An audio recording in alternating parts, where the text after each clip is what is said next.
An estimated $21 trillion is hidden in tax havens.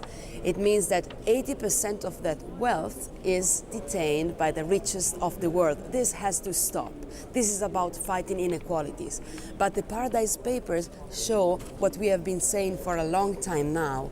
We have to scale up our fight against tax evasion and tax avoidance at the global level. It's not sufficient to obtain more transparency in the EU.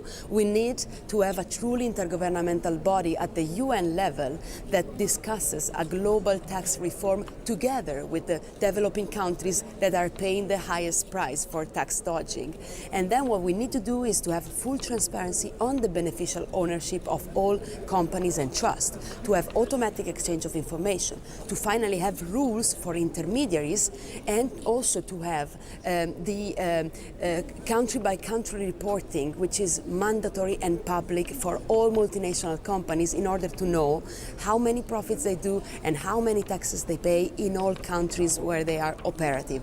With transparency measure, we can achieve a lot in order to fight back and to put an end to these very dangerous tax avoidance schemes. Τα Paradise Papers αποκαλύπτουν μια κόλαση φορολογικής ανετιμότητας και αδικίας. Μια ελίτ υπερπλουσίων, χρησιμοποιώντας νομιμοφανή κόλπα, δεν πληρώνει φόρους, επιβαρύνοντας το 99,9% της κοινωνίας. Επιχειρήσεις, συνεπείς φορολογούμενους, τα έσοδα των κρατών μελών, το κοινωνικό κράτος.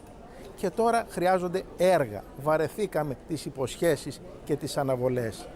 Τα κέρδη να φορολογούνται εκεί που παράγονται και όχι με μηδενικούς συντελεστές σε φορολογικούς παραδείσους. Μαύρη λίστα για τους φορολογικούς παραδείσους τώρα και όχι νέες αναβολές. Και φορολογική εναρμόνιση για να κλείσει αυτή η μαύρη τρύπα. Και κυρίως αυστηρότατες κυρώσεις, ποινικές και οικονομικές, για όσους παραβιάζουν τη φορολογική δικαιοσύνη με νομιμοφανή κόλπα.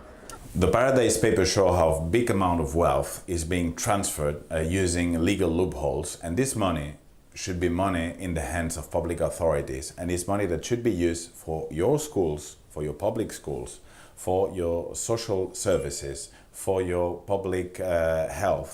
I mean, all these cuts that you have been suffering in the last years are also a consequence of massive transfer of wealth that should be in public hands that are today in tax havens.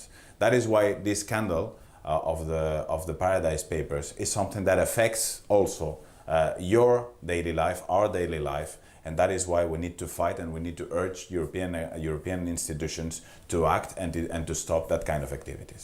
Particularly as well about how do we protect whistleblowers that provide public information. I mean, it is outrageous that the majority of the information that we got relating to these tax scandals come from journalists, come from whistleblowers, and not from governments. But since many people are risking their professional activities to give that information, we need to protect them.